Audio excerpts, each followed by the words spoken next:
संगत जी, राधा स्वामी जी, आज हम एक ऐसी बात करने जा रहे हैं जो कि हाल ही में डेरा ब्यास से आई है। डेरा ब्यास में एक घटना घटी है जिसने न सिर्फ वहाँ के लोगों को बल्कि पूरी संगत को जो है चौंका दिया है। क्या हुआ कि जब ब्यास नदी का पानी उफान पर था तो बाबा जी को अपने विदेश दौरे को बीच में छोड़कर वापस लौटना पड़ा। यह एक दुखद हादसा बाबा जी को भावुक कर दिया। इन सवालों के जवाब जानने के लिए आप इस वीडियो को फुल वॉच करें और चैनल को सब्सक्राइब करें, क्योंकि कुछ न कुछ हम आपको न्यू अपडेट ब्यास रिलेटेड देते रहते हैं। डेरा ब्यास एक ऐसी जगह है जहां पर आध्यात्मिक शांति और भक्ति का माहौल हर किसी को अपनी तरफ खींच ही लेता है। यहाँ की हवा में एक अलग ही खुशबू और अलग ही सुकून देने वाली हवा आती है, लेकिन बीते कुछ दिनों से यह सुकून लगता है कहीं खो गया है। ब्यास नदी जो इस डेरे की आत्मा है वह अचानक से उफान पर आ गई। नदी का पानी इतनी तेज़ी से बढ़ा कि आसपास के इलाकों में बाढ़ का खतरा जो है वो मंडराने लगा है। खेत, घर और सड़कें सब कुछ पानी में डूबने लगी हैं। लोग डर के साए में जीने लगे हैं। लेकिन क्या यह सिर्फ प्राकृतिक आपदा थी या इसके पीछे और भी कारण हैं? तो इसकी गहराई में उतरते हैं और जानते हैं इस दिन की बात जब ब्यास नदी का जल स्तर अचानक से बढ़ने लगा। स्थानीय लोगों ने बताया कि पानी इतनी तेजी से बढ़ रहा था कि कुछ ही घंटों में खेतों में भी पानी भर गया। किसानों की फसलें बर्बाद हो गई। पानी में बहने की कगार पर आ गई थी फसलें, लेकिन आसपास के गांवों में भी अफरा तफरी मच गई। लोग अपने घरों को छोड़कर सुरक्षित स्थानों की तरफ भागने लगे। लेकिन इस सब के बीच एक खबर ये भी सभी का ध्यान खींचने लगे कि बाबा जी जो उस समय विदेश में थे अचानक अपना दौरा रद्द कर दिया और तुरंत डेरे लौटे। लेकिन क्यों? क्या वजह थी कि बाबा जी को इतनी जल्दी वापस आना पड़ा? क्या यह सिर्फ बाढ़ की वजह से हुआ या कुछ और कारण था? जब बाबा जी डेरे पहुंचे तो उन्होंने सबसे पहले ब्यास नदी का दौरा किया। सुबह का समय था। सूरज की किरणें अभी पूरी तरह से नहीं निकली थी, लेकिन बाबा जी का चेहरा गंभीर था। उन्होंने नदी किनारे खड़े होकर पानी के बहाव को देखा। उनके साथ कुछ चुनिंदा सेवादार और इंजीनियर भी थे जो हर पल उनकी बातों को ध्यान से सुन रहे थे। बाबा जी ने नदी के आसपास की सड़कों का जायजा लिया, खासकर उस नई सड़क का जो हाल ही में बनाई गई थी। क्या उस सड़क में कोई कमी थी? क्या वह सड़क बाढ़ की वजह से क्षतिग्रस्त हो रही थी? ये सवाल हर किसी के मन में थे, लेकिन जवाब बाबा जी के पास थे। बाबा जी ने करीब 40 मिनट तक नदी के किनारे का मुआयना किया। उन्होंने उस जगह को भी देखा जहां संगत अपने प्रियजनों की याद में फूल बहाती है, यानी फूल तैराती है। वहां का दृश्य देखकर बाबा जी का चेहरा और गंभीर हो गया। क्या वहां कुछ ऐसा था जिसने बाबा जी को भावुक किया, या फिर सिर्फ बाढ़ की वजह से था? इसके पीछे कोई गहरी बात थी, लेकिन संगत जी यहाँ पर कहानी और भी रहस्यमय हो जाती है। बाबा जी ने नदी के किनारे से लेकर डेरे के मुख्य रास्तों का दौरा किया। उन्होंने हर छोटी बड़ी चीज़ का गौर से देखा। कुछ सेवादारों को कुछ खास निर्देश भी दिए, लेकिन ये निर्देश क्या थे? बाबा जी इतने चिंतित दिख रहे थे। इसी बीच एक और खबर आई कि संगत को हिलाकर रख दिया। हजूर जी जो मुंबई से दिल्ली होते हुए डेरे पहुंचे थे, उस दिन कुछ ऐसा किया जिसने सभी को हैरान किया। हजूर जी ने संगत के दौरान मंच पर आकर संगत को दर्शन दिए।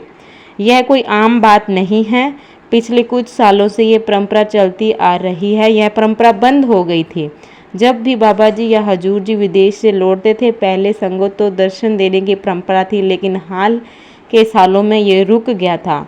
फिर अचानक उस दिन हजूर जी मंच पर आए, सिर्फ 5 मिनट के लिए ही सही, लेकिन संगत को उनका दर्शन तो मिला।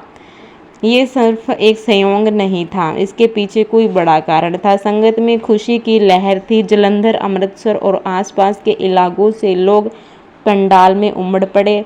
हर कोई इस पल को अपने दिल में संजोना चाहता है। लेकिन एक सवाल सभी के मन में था। बाबा जी मंच पर आएंगे, लोग उम्मीद लगाए बैठे हैं, लेकिन उस दिन बाबा जी मंच पर नहीं आए। इसके बजाय वे डेरे के अलग अलग हिस्सों का निरीक्षण कर रहे थे। सुबह 8:30 बजे सत्संग शुरू हुआ। हजूर जी 8:20 पर मंच पर आ चुके थे। उन्होंने 45 मिनट तक संगत को संबोधित किया, सत्संग किया, लेकिन बाबा जी का इंतजार अधूरा रहा। क्या बाबा जी किसी बड़े काम में व्यस्त थे? क्या वह बाढ़ की स्थिति को नियंत्रित करने की योजना बना रहे थे? दोस्तों, सत्संग जी सस्पेंस और गहरा होता जा रहा है। ये सत्संग चल रहा था। बाबा जी चुपके से डेरे के विभिन्न हिस्सों का दौरा कर रहे थे। बहुत कम लोगों को इसकी भनक थी। करीब 30 मिनट तक डेरे के अलग अलग हिस्सों में गए, हर चीज़ को गौर से देखा और सेवादारों को कुछ खास निर्देश भी दिए गए। क्या यह बाढ़ से निपटने की योजना थी या कुछ और, वो तो बाबा जी ही जानते हैं। लेकिन संगत में ये चर्चा बखूबी हो रही थी कि बाबा जी की मौजूदगी और उनके निर्देश बाढ़ के प्रभाव को कम करने में मदद करेंगे, क्योंकि संगत को अपने बाबा जी पर हमेशा भरोसा रहता है। अब बात करते हैं उस हादसे की जिसने सभी को झकझोर कर दिया। ब्यास डेरे में एक नया अस्पताल बन रहा है। यह अस्पताल हजूर के विशेष निर्देश पर बन रहा है और इसका काम भी तेजी से चल रहा है। पुराने अस्पताल की इमारत जो हजूर महाराज के समय में बनी थी, अब तोड़ी जा रही है। नई इमारत आधुनिक डिज़ाइन के साथ बन रही है, जिसमें जगह का बेहतर उपयोग भी किया जा रहा है। लेकिन इस निर्माण कार्य के लिए कुछ ऐसा भी हुआ जिसने सभी को हैरान किया। हजूर जी ने खुद अस्पताल के निर्माण स्थल का दौरा किया। वे करीब 40 मिनट तक वहां रुके, हर छोटी बड़ी चीज़ को देखा और इंजीनियरों से चर्चा की। लेकिन क्या यह सिर्फ दौरा निर्माण कार्य की प्रगति देखने के लिए था या कुछ और, वो तो सिर्फ हजूर जी ही जान सकते हैं जी। हजूर जी ने उस दिन धूप के चश्मे पहने थे क्योंकि सूरज की रोशनी तेज थी। यह कोई छोटी सी बात भी संगत के बीच चर्चा का विषय बन जाती है। लेकिन असली सवाल ये था कि हजूर इतने गंभीर क्यों दिख रहे थे? क्या अस्पताल के निर्माण कार्य में कोई समस्या थी या फिर बाढ़ की वजह से या कोई खतरा मंडरा रहा है? तो संगत में अफवाहें थी कि बाढ़ की वजह से डेरे के कुछ हिस्सों को नुकसान पहुंच सकता है। अस्पताल के निर्माण में जलंधर, शाकोट और आसपास के इलाकों से आए सेवादार दिन रात मेहनत कर रहे हैं। बच्चे, बड़े और यहाँ तक कि बाल सत्संग के बच्चे भी इस सेवा में जुटे हैं। कोई छोटे छोटे पत्थर उठा रहा है तो कोई मिट्टी ढो रहा है। हर कोई सेवा को लगा हुआ है। हर कोई सेवा का सौभाग्य प्राप्त कर रहा है। हजूर जी ने बताया कि सेवा करने वालों को रोज़ कड़ा प्रसाद दिया जाए, कभी कभी उन्हें पकोड़े जैसे नाश्ते में दिए जाएं। दोस्तों, यहाँ मैं आपको एक पल के लिए रुकने को कहूँगी। सोचिए, एक तरफ ब्यास नदी का उफान, दूसरी तरफ बाबा जी और हजूर जी की गंभीरता और बीच में एक हादसा जिसने सबको हिला दिया। क्या यह सिर्फ प्राकृतिक आपदा थी या इसके पीछे कुछ और था? क्या बाबा जी की वापसी और उनके निरीक्षण का कोई गहरा मकसद था? इन सवालों के जवाब तो केवल बाबा जी जानते हैं। संगत को यकीन है कि बाबा जी और हजूर जी जो भी करेंगे वो संगत और पर्यावरण की भलाई के लिए करेंगे। संगत जी, आज के लिए इतना ही। अगर आपको इस वीडियो से कुछ नया जानने को मिला तो इस वीडियो को लाइक करेंगे और ऐसे ही वीडियोस के लिए चैनल को सब्सक्राइब ज़रूर कर लेना। बाकी जाते जाते कमेंट में राधा स्वामी जी लिखें और हजूर जी, राधा स्वामी जी लिखना ना भूलें।